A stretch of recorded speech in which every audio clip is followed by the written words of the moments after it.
The fires of rebellion had been put out within the palace walls, but Serenia knew that was only the beginning. Across the empire, the echoes of battle still shook worlds. Rival fleets gathered at the edges of her territory, waiting for weakness. Nobles whispered in the shadows, hoping she would fall. And yet, in the throne room where blood had been spilled, something new had been born. Her soldiers had seen her fight not as a cursed ruler hiding behind tradition, but as a queen who stood with them in the storm. For the first time, Serenia felt the threads of loyalty weaving stronger than before. Still, peace was far from her reach. At dawn, Serenia walked onto the balcony of her chambers. The sun rose slowly over the crystal towers of the capital, painting them in shades of gold. Elias stood beside her, his arm bandaged from the fight. He looked at the horizon, then at her. "The people will follow you. They've seen your strength." Serenia's eyes lingered on the glowing city. "But strength alone will not be enough. My enemies will strike harder now, knowing I have chosen a new path. And many of my own council still hate me for it." Elias gave a small smile. "Then you do what you always do. You keep moving forward. You don't need to be loved by everyone. You only need to be true to yourself." His words settled deep within her. For years, she had been weighed down by curses and shadows. But now, with every choice she made, she felt lighter, freer. She looked at Elias and said softly, "Perhaps you were sent here, not as a prisoner, but as a reminder of who I could be." The days that followed were filled with decisions that would shape the empire. First, she called her generals to the war chamber. The glowing map of the galaxy still burned red with enemy fleets, but this time, Serenia spoke with a voice that silenced every protest. "We will not strike with fear," she declared. "We will not destroy our own people to prove power. We will defend our borders, but we will also give the rebels a choice. Those who lay down arms will be welcomed back. Those who still fight will face our strength." Some generals muttered in doubt, but the soldiers who had fought beside her in the throne room supported her. And so, a new strategy was born. One that mixed steel with mercy. Next, she faced the nobles, the grand chamber filled with lords and ladies, their robes shimmering with pride and suspicion. Serenia stood before them, not with crown or jewels, but with a simple blade at her side and scars still fresh from the battle. "You called me cursed," she said, her voice echoing through the hall. "You called me unfit. And yet, when assassins came for your queen, you did not stand in my defense. It was a human, a prisoner who did. Tell me, who truly carries the curse? The one who fights for her people, or the ones who hide behind old lies?" The nobles shifted uneasily. Some glared with anger, but others lowered their heads in shame. Serenia knew she had not won them all, but she had planted doubt in their power. Meanwhile, word spread beyond the palace. Stories of the queen who fought with her soldiers, who bled in the throne room, reached the cities and colonies. Many who once whispered of curses now began to whisper of courage. And everywhere the story spread, Elias's name followed too. The human who stood at the queen's side. To Serenia, this was both a gift and a danger. His presence gave her strength, but it also gave her enemies a target. She knew it, and so did Elias. One evening, as they walked through the gardens, Elias spoke the truth she feared. "You know, one day, they may demand you choose between me and your throne." Serenia stopped beneath the glowing flowers, her silver eyes fixed on him. "Then they do not understand me at all. I cannot be queen without the strength you give me." Elias smiled faintly. "And I cannot be a warrior without the purpose you've given me." Their words did not need more. In silence, they understood what they had become. Not ruler and prisoner, not alien and human, but partners who faced the storm together. The storm arrived sooner than expected. From the edge of the empire came a great enemy fleet, larger than any seen before. It was led by a rival empire that had long waited for Serenya's downfall. Their ships darkened the skies of the border worlds, demanding her surrender. The council begged her to retreat, to protect herself and let the borders fall. But Serenya refused. No more running, no more hiding. If I am cursed, then let this curse stand on the battlefield. If I am a queen, then let my people see it with their own eyes. Her fleet gathered. The stars filled with ships, shields glowing, engines burning bright. At the center of it all stood Serenya's flagship, the Empress's Light, and beside her on the command deck stood Elias. The battle that followed was fierce and endless. Enemy ships crashed against hers like waves of fire. The void echoed with explosions, with the cries of warriors, with the clash of empires. But Serenya did not falter. She stood tall on the command deck, giving orders with calm precision.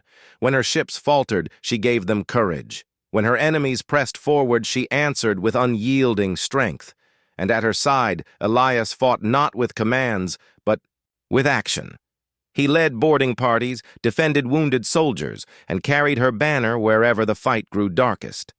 Hours turned to days, but at last the enemy broke. Their fleets scattered, their commanders fled. Serenya's empire stood, not because of fear, but because of hope reborn. When the smoke cleared and the stars grew quiet, Serenya looked across the battlefield from the bridge of her ship. Her empire was still scarred, still fragile, but alive. And for the first time in her reign, she felt not cursed, but chosen. She turned to Elias, his armor scarred, his face weary but alive. Her voice was soft, carrying all the weight and all the freedom of her journey. Together, we saved them. Elias smiled, his eyes steady on hers. No, Serenya, you saved them. I just stood where I promised I'd be, beside you, for a long moment. They stood in silence, the stars shining around them like a new dawn, and then Serenya spoke the words that marked the true beginning of her reign. This is not the end of the empire. This is the beginning. A new age, an age of unity, not fear, and I will not walk it alone. The soldiers on the bridge bowed deeply, their voices rising together in one cry, "Long live the Queen!" And for the first time, Serenya believed it. Not cursed, not shunned, loved, chosen, and free. The cursed queen was no more. In her place stood Serenya, the queen who found hope in the arms of a human and who gave hope back to her people. The dawn of a new empire had begun. The storm inside the Zayari throne hall did not calm quickly. Nobles shouted in their melodic yet sharp language, some raising their arms in protest, others bowing in agreement. The queen remained standing, her silver gaze steady, as if she had expected this chaos. Captain Elias Ward, however, felt like the ground beneath him had been pulled away. He had faced space battles, the fire of enemy ships and the silence of the void, but nothing compared to the words spoken by this alien queen. "I am expecting your child, human." Those words echoed in his head again and again. The queen raised her hand, and slowly the voices of the nobles quieted. She turned back to Elias, her tone softer now. "Captain Ward, you asked why you were chosen. You deserve an answer." The hall grew silent again. Even the whispers faded, as all waited to hear what their ruler would reveal. The queen began to walk, her steps graceful, as she spoke to her court and to Elias. "Long before this empire touched the stars, our seers saw visions. They spoke of a future where shadows would fall across the galaxy, and even our empire's strength would not be enough to stand. In those visions, a child was seen, a child born of two different bloods, carrying the resilience of humanity and the wisdom of the Ziari. This child would bring unity where there was division and light where there was darkness. She stopped and faced Elias. That is why your presence here is no accident. You are not here only as a soldier or a representative of your world. You are here because destiny has called you. Elias swallowed hard. He felt the eyes of every noble burning into him, weighing his reaction. His instincts told him this was dangerous. Believing in prophecies could bind him to things he never agreed to. Yet he also knew denying the queen too strongly might be seen as disrespect, or worse, as rebellion.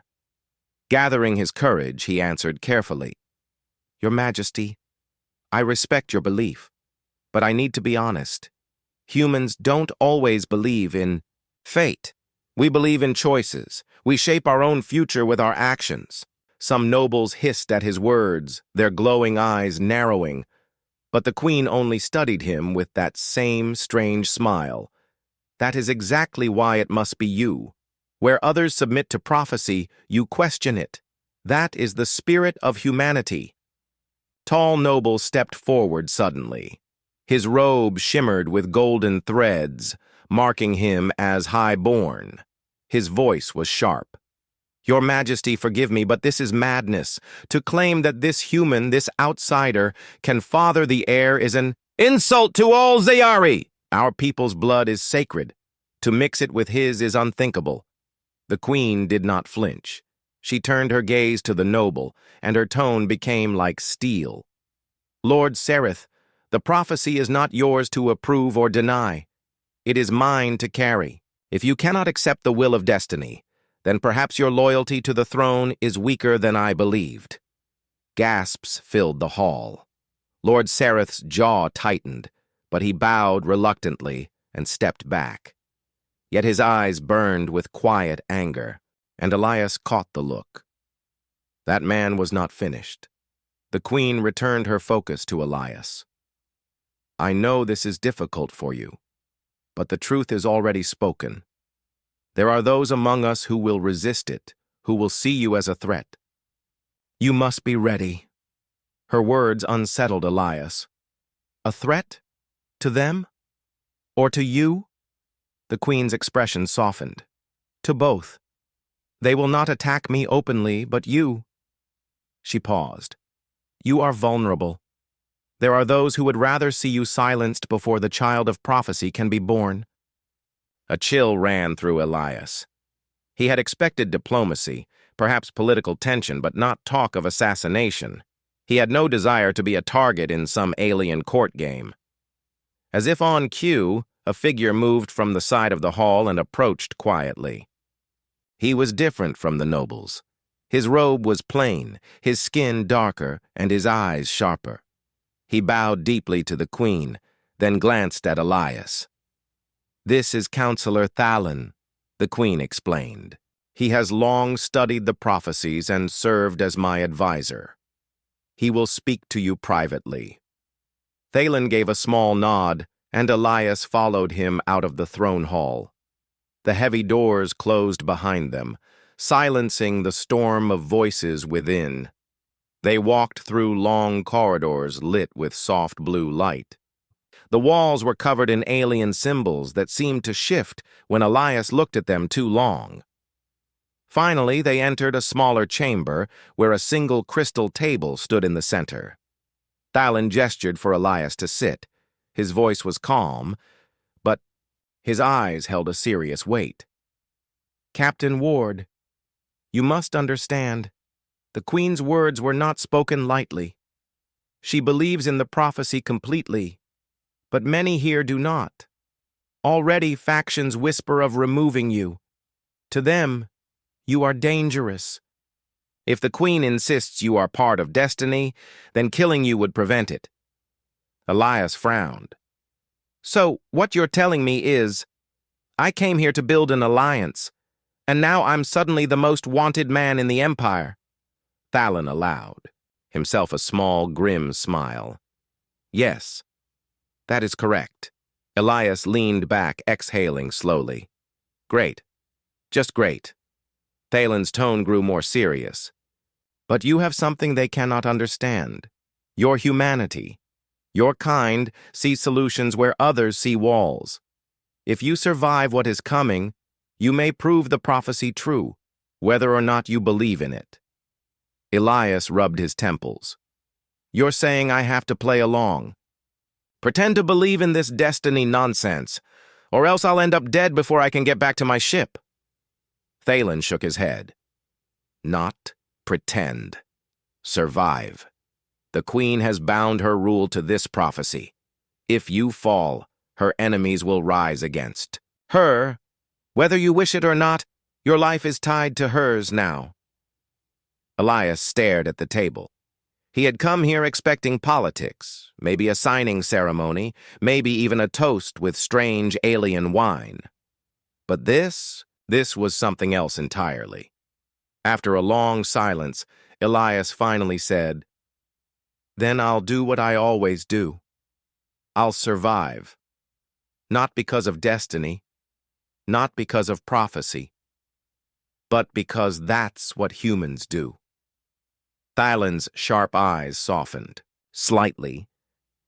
Then perhaps that is why the queen chose you, and perhaps that is why the prophecy will come true. Elias sighed, pushing himself up from the chair. Let's hope destiny likes stubborn humans. Far away back in the throne hall, Lord Sereth watched the closed doors with quiet fury. His hand tightened around the edge of his robe, and he whispered to himself, This human will not live long enough to see destiny fulfilled. The palace of the Zayari Empire was a place of beauty, but beauty often hid danger.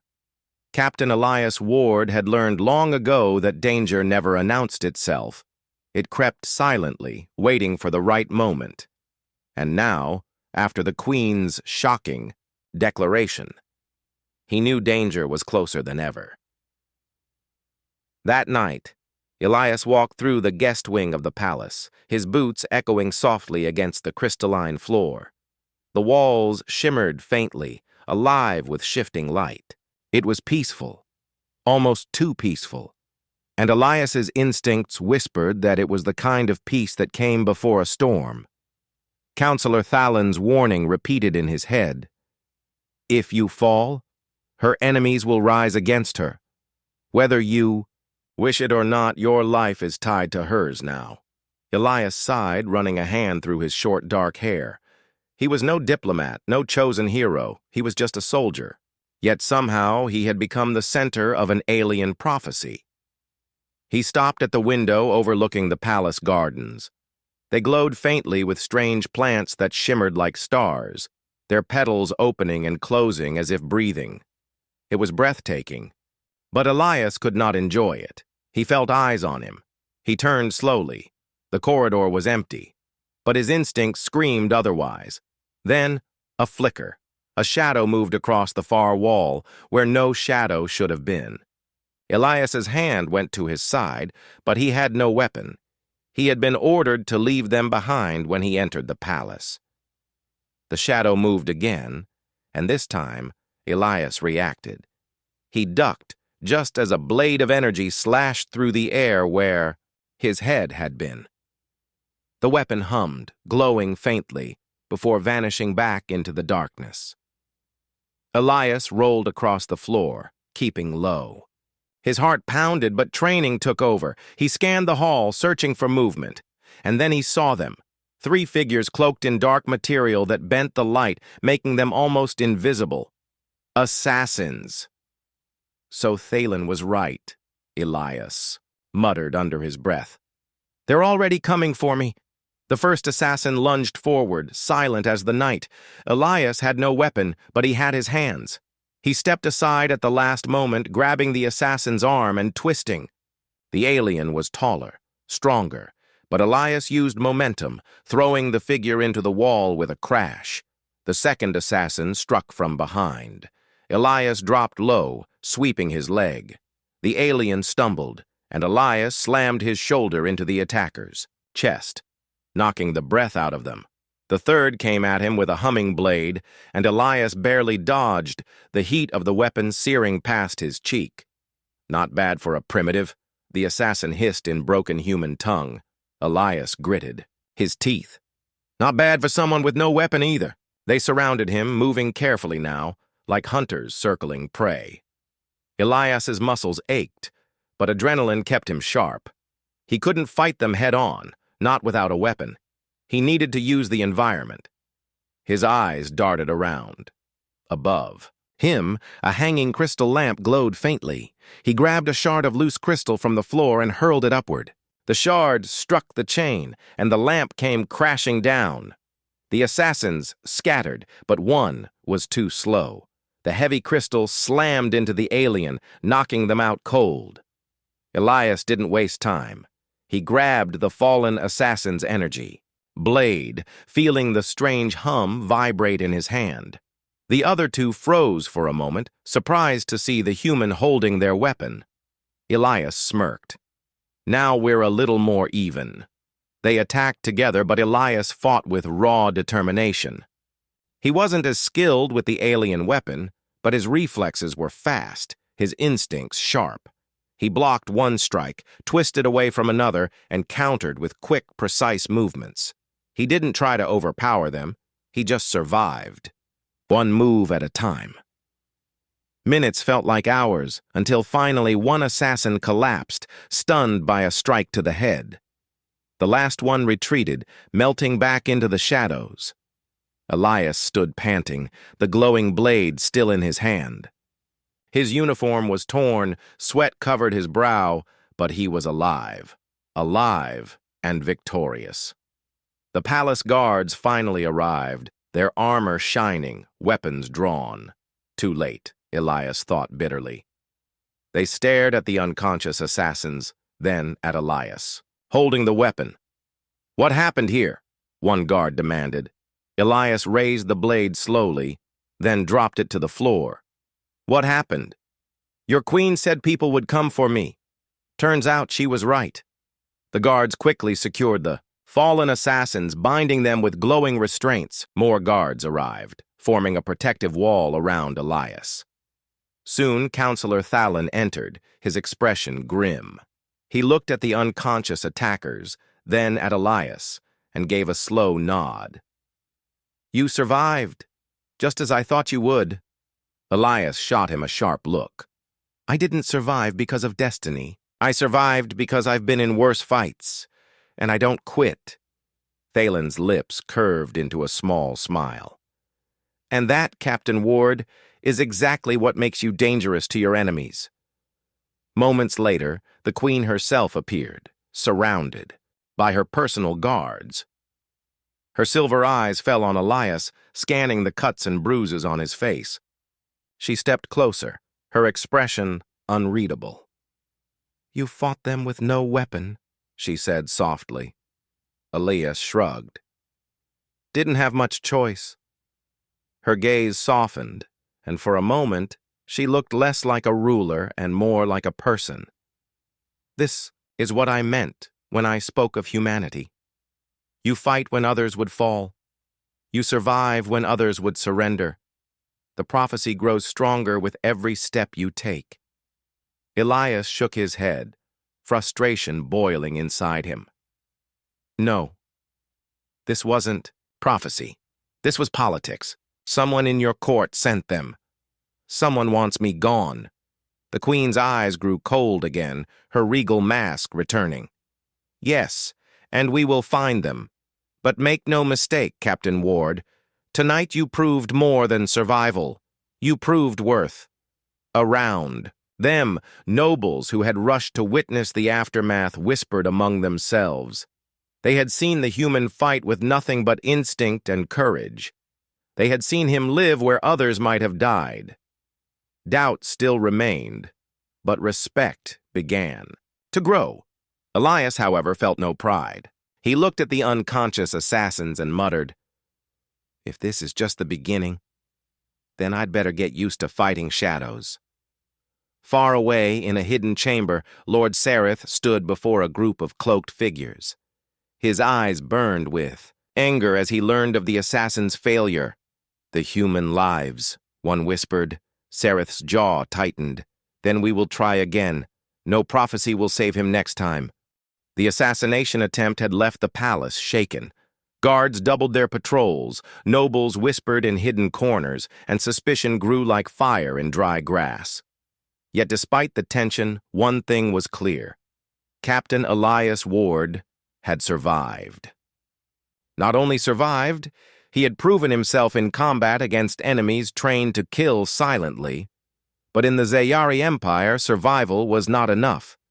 Respect had to be earned. And for many nobles, the Queen's declaration of prophecy still felt like a dangerous dream.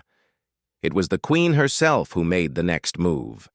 Standing tall before her court, her voice calm but firm, she declared, "Doubts remain about the humans' role in destiny.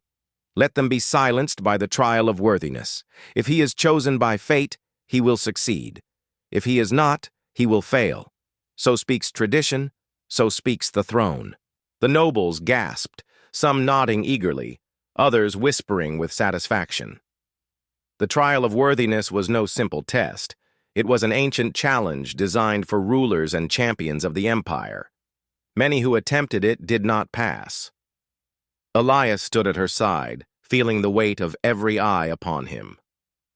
He muttered under his breath, "You could have warned me about this first." The Queen gave him a faint smile. "Would you have refused?" He hesitated. "Probably not. But I like choices." "Choices will come," she said softly. "But destiny demands proof." The next day, the trial began. The hall chosen for it was vast, filled with alien architecture shaped like spirals of crystal. The nobles filled the stands above, watching from safe seats, eager for entertainment or vindication. Elias stood in the center, his simple uniform making him look almost plain compared to the glowing surroundings. Counselor Thalin approached, carrying a staff carved with glowing runes. His voice carried across the chamber. "By decree of the Queen, Captain Elias Ward of Humanity shall face the trial of worthiness. He will face 3 challenges: the trial of mind, the trial of courage, and the trial of spirit. If he succeeds, he shall be recognized as chosen. If he fails, he shall be dismissed," and the prophecy broken. The nobles cheered or shouted, each voice filled with expectation. Elias just rubbed his hands together, muttering, "All right then, let's get this over with." The trial of mind. The first challenge was not a battle, but a puzzle. The floor of the chamber shifted, pieces of crystal rising and falling until they formed a vast maze. Symbols glowed faintly on the walls, written in the strange language of the Zayari. Elias was told to reach the center. No guides, no help, just his wits as he stepped into the maze. The walls shifted again, blocking paths, opening new ones. Traps flickered into life, fields of energy, sudden drops, illusions designed to confuse. To the watching nobles, it was a test of knowledge. To Elias, it felt like an endless trick. "Great," he muttered, staring at the glowing runes. "Alien, crossword puzzle from space." Instead of focusing only on the symbols, Elias looked at the patterns. He noticed how the lights flickered in rhythm, how the walls shifted after certain delays. Slowly, he began to map it out in his head, counting steps, watching carefully. Where a Zayari might have tried to solve it with memorized knowledge, Elias used instinct and pattern recognition. He didn't know the language, but he knew how to adapt. After nearly an hour of careful movement, Elias reached the center. He raised a fist into the air, breathing hard but grinning. From the stands, some nobles looked surprised. Others frowned. The Queen's eyes, however, shone with pride. The trial of courage. The second challenge began immediately. The floor opened, revealing a deep pit filled with shifting light. From below, a massive creature rose, summoned by ancient technology. It was like a beast of living stone and fire, taller than 3 men, its eyes glowing like burning suns. The nobles gasped. Elias stared, then muttered, "Of course it's a monster. Why wouldn't it be a monster? He had no weapon, only his bare hands and his courage." The beast roared, shaking the chamber. Elias moved quickly, dodging as the creature's massive hand slammed down, shattering crystal where he had stood. He couldn't fight it head-on. It was too big, too strong. So he did what humans had always done, used his brain. He watched the creature carefully, noticing how its body glowed brighter. Before it attacked, he used its rhythm against it, dodging at the perfect moments, leading it to strike at the walls of the chamber. Each time, the creature weakened itself, cracking the crystal around it. Finally, Elias found his chance. He sprinted forward, climbed, the creature's arm like a soldier climbing a cliff, and struck the glowing core in its chest with all his strength. The creature roared, stumbled, and collapsed, dissolving into light. The nobles erupted into mixed cheers and angry cries. Elias, breathing heavily, raised his hands. "And that's how humans wrestle space monsters," he said with a grin. The trial of spirit. The final test was the strangest. The chamber filled with mist, and Elias suddenly found himself standing alone in silence. No nobles, no queen, no Thalen, just an empty space. Then the mist shaped itself into illusions, his past, his fears. He saw himself back on Earth, standing, over fallen comrades. He heard the voices of those he had failed to save in battle. The trial whispered to him, "You are not worthy. You bring only death. You cannot be the father of hope." Elias's fists clenched. The memories hurt, but he stood tall. "I'm not perfect," he said aloud. "I've made mistakes. I've lost people. But I don't quit. I don't stop fighting. That's what makes me human. That's why I'll keep going." The mist trembled, then faded. The illusions vanished. Elias stood once again in the center of the chamber, the queen and her nobles watching. Counselor Thalen raised his staff. "The human has completed all 3 trials. By tradition, he has proven himself worthy." The chamber filled with noise. Some nobles cheered, others shouted in anger, but none could deny what they had witnessed. The queen stepped forward, her silver eyes locked on Elias.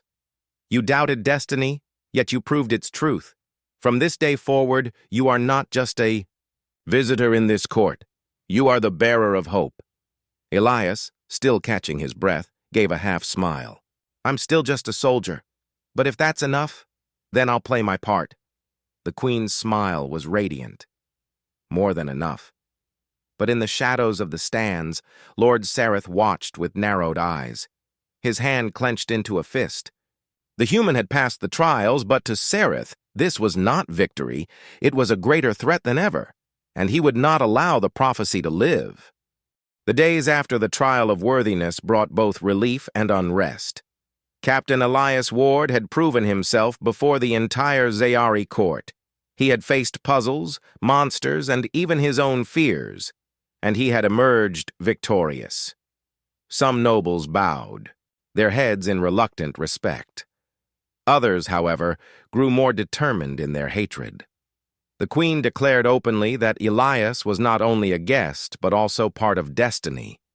She kept him close, speaking with him about matters of state, listening carefully to his ideas.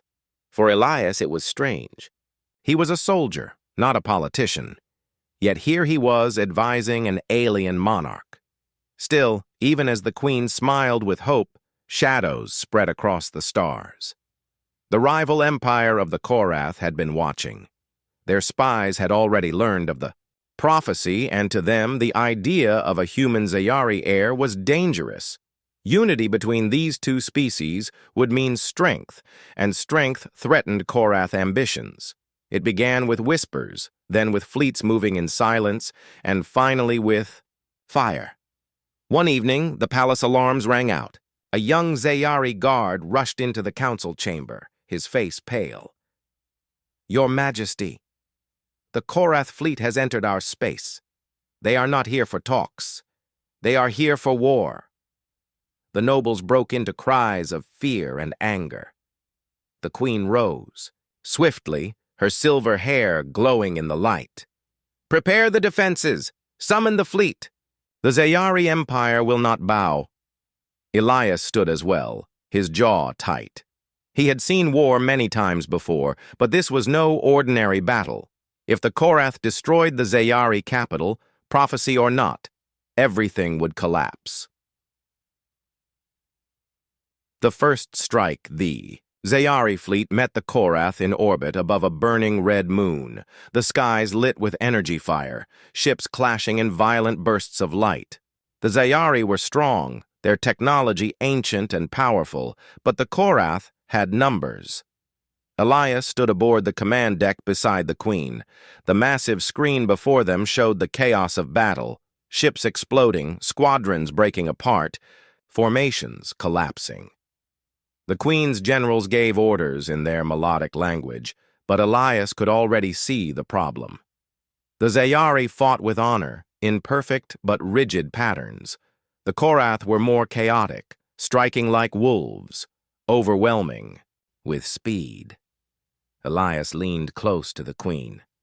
"Your people fight bravely, but they're too predictable. The enemy knows your patterns. You need to adapt, fast, or they'll crush you." The generals frowned at his words. One stepped forward angrily. "He is human. What does he know of our fleets?" Elias didn't flinch. "I know what I see. Your people fight like it's a dance. Beautiful, sure, but war isn't about beauty. It's about survival. Break formation. Hit them where they don't expect it." The queen studied him for a moment, then gave a sharp order. Reluctantly, her generals obeyed. Moments later, the Zayari ships shifted. Instead of neat lines, they spread wide, moving unpredictably. Small squadrons darted in and out like hunters. For the first time, the Korath faltered. Elias smiled grimly. "That's more like it." The human spirit days of fighting followed. The war spread across systems, battles fought near suns and overshadowed planets. Elias joined the fleet not as a simple advisor, but as a commander of mixed squadrons. Zayari pilots fighting alongside human volunteers who had come to aid the alliance. At first, the Zayari distrusted the humans. They saw them as fragile, untested. But soon, they witnessed things that shook their belief. In one battle, a human pilot rammed his damaged fighter into a Korath battleship, sacrificing himself to save an entire fleet wing. In another, a squadron of human ships flew through impossible asteroid fields, dodging by instinct where computers would have failed. The Zayari began to whisper among themselves. The humans were not the weak ones they thought. They were reckless, yes. Imperfect, yes. But they had something the Zayari admired, an unyielding will to win. On the command deck, Elias became the bridge between them. He listened to both sides, gave orders that mixed human daring with Zayari discipline. Slowly, the two species began to fight as one. The turning point, the Korath grew frustrated. Their spies reported again and again, the human was the key. Without Elias, the alliance would crumble, so they set a trap. On the edge of a dead system, they placed a false signal, pretending it was a stranded civilian fleet. Elias, ever the soldier who could not ignore lives in danger, ordered a rescue mission. But as soon as his squadron entered the system, the Korath fleet emerged. Dozens of warships surrounded them. Elias cursed under his breath. "It's a trap, but we're not dying here." The battle that followed was brutal. Human and Zayari pilots fought back-to-back. Their small squadron outnumbered 10-1. Ships were torn apart, fire filled the void, yet they refused to retreat. Elias himself led the charge, piloting a borrowed Zayari fighter. His maneuvers were wild, unpredictable, forcing the Korath to chase him while his allies struck from behind. He fought not like a trained machine, but like a human, improvising, surviving, turning chaos into victory. Hours later, battered and scarred, The squadron broke free. They returned to the fleet with heavy losses, but also with pride. They had faced impossible odds and lived.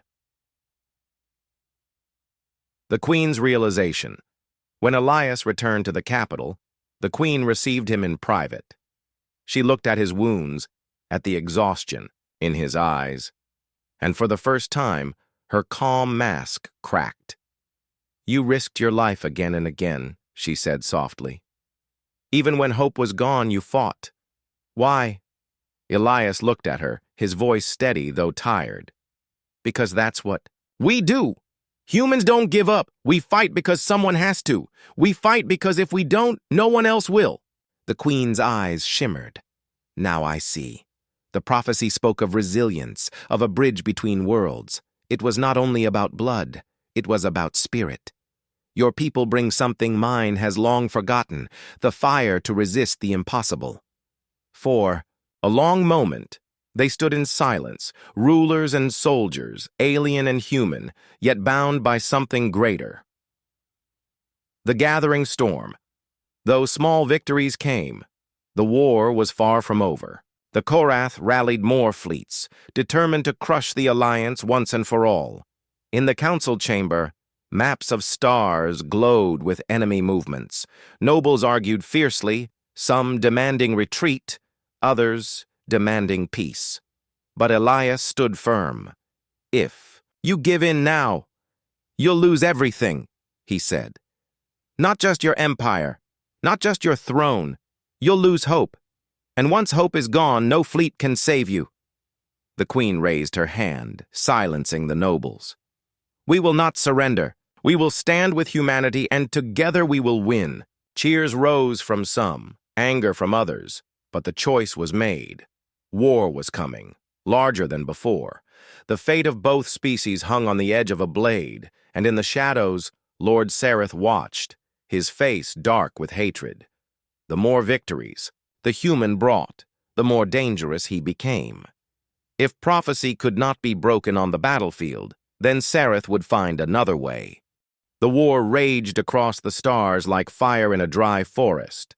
Both the Zayari and humans fought bravely, but the Korath came with endless fleets, wave after wave of warships. It seemed the galaxy itself shook from their battles. On the royal flagship, Captain Elias Ward stood with the Queen. Around them, the council argued again, their voices sharp with fear. "We cannot hold them," shouted one noble. "Our fleets are burning, our people dying. Surrender is the only way." "Better to live as slaves than to vanish as ashes," another said bitterly. Elias slammed his fist on the table. "Enough! Surrender means you've already lost. The Korath don't want peace. They want domination. If you kneel today, your children will kneel forever." His words cut through the noise. The Queen looked at him, calm but strong. "The human is right. We will not kneel. If we must fight to the last star, then so be it. But we will stand." The council fell silent. Some bowed in shame, others in respect. It was clear. The Queen and the human had decided. The betrayal of Lord Sareth, but while courage united some, envy twisted others. In the shadows of the palace, Lord Sareth met with Korath emissaries in secret. His pride could not allow a human to stand so close to the throne. "They trust him," Sareth hissed. "They whisper of him as if he is chosen by fate. But I will not let a human rule our destiny. Help me, and I will help you end him." The Korath agreed, and so, in the dead of night, sabotage spread. Defense systems failed. Starships lost fuel. Enemy fleets struck where they should not have known to strike. The alliance bent under the weight of betrayal, Elias suspected quickly. "Someone is feeding them information," he told the Queen. "Someone inside your own court." The Queen's eyes darkened. She knew who it was before Elias even spoke the name. The Last Stand.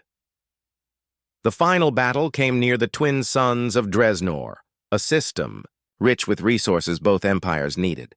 Whoever controlled it would control the war. The Alliance gathered every remaining ship, human frigates, Zayari cruisers, even old vessels pulled from museums. The Korath came with 3 times their number. Before the battle began, Elias stood before the fleet. His voice carried through every channel, reaching every pilot, every soldier. I know you're tired. I know you're afraid. So am I. But fear is not weakness. It means you have something worth protecting. The Korath think we'll break. They think we'll bow. But today, we show them what humans and Zayari together can do. Today, we fight not for empires, but for the future. Cheers erupted across the comms. Even the proud Zayari pilots roared their agreement. For the first time, they did not see him as an outsider. They saw him as their commander. Fire among the stars. The battle began with thunder. Fleets clashed, the void filling with light as beams and missiles streaked between ships. Explosions bloomed, like dying stars. Elias led from the front, his fighter darting through chaos. The Queen remained aboard her command ship, sending orders with steady calm, her voice a pillar of strength. For hours, the 2 sides fought without rest. Dozens of ships fell on both sides, and just when the Alliance began to push forward, betrayal struck again. Lord Sereth revealed his treachery, disabling the Queen's flagship shields from within. Korath warships focused their fire, tearing into her vessel. Flames spread across the decks. Elias saw it on his display. His heart froze. "They're targeting her! I'm going in!" "No, Elias!" the generals cried. "It's suicide!" But he did not listen. Humans never listened when told something was impossible. The human choice, Elias dove straight through enemy fire, weaving between blasts, his fighter trailing smoke. He pushed his ship harder than it could bear, reaching the flagship just as enemy. Boarding craft latched onto it. He landed inside the burning hangar, leapt from his cockpit, and drew his weapon. Zayari guards were already fighting boarders, but the enemy was many. Elias cut through them, step by step, until he reached the throne room. There, he found the Queen cornered by armored Korath soldiers, and standing beside them, Lord Sereth, sneering. "You don't belong here, human," Sereth spat. "You've poisoned her mind with false hope. You think you're chosen? You're nothing." Elias stood firm. "Maybe I am nothing, but I'd rather be nothing and fight for what's right than betray my own people." The duel was fierce. Elias fought Sereth with every ounce of his strength. The alien noble was skilled, stronger, faster, but Elias was human. He used feints, tricks, sudden bursts of reckless energy. In the end, Sereth fell, defeated not by strength, but by stubborn will. The Queen looked at Elias, her eyes filled with both fear and pride. "You saved me again, but the battle is not yet won." The fulfillment of prophecy outside, the Alliance fleet was breaking. The Korath pressed forward, victory within reach. Elias and the Queen hurried to the command deck, taking control of the flagship despite the damage. Together, they broadcast one final message across the fleet. Elias spoke first. "I don't care what the enemy tells you. We're not finished. Not today. You want to live? Then fight with everything you have. You want freedom? Then fight like humans. Fight like Zayari. Fight like one." The Queen's voice followed, clear as crystal. "Our prophecy spoke of a union that would save us, not just of blood, but of spirit. Today we are united. Today we are one people. Stand with me, and we will not fall." Her words ignited the fleet. Ships turned, battered but unbroken.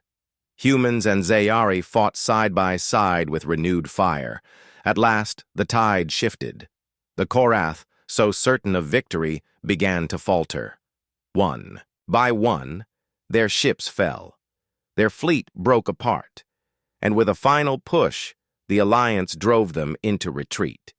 The war was won. A new dawn, when the fires cleared, the galaxy was quiet. The Zayari mourned their dead, but they also looked with wonder upon their allies. Humanity, small and young compared to ancient empires, had stood tall in the darkest hour. In the great hall, the queen stood before her people with Elias at her side.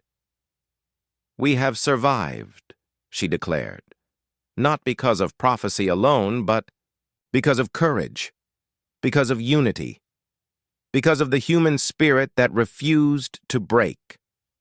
The nobles bowed, not only to their queen, but to Elias as well. He was no longer just an outsider. He was part of their destiny. Elias looked at the queen, her bright smile breaking the solemn air. She whispered softly, "The prophecy is fulfilled, not by bloodline alone, but by the bond we forged. Our future begins now, with both our peoples together." And for the first time since the war began, Elias allowed himself to smile too. Humanity had proven itself in the stars. Against all odds, they had won. The galaxy would never forget.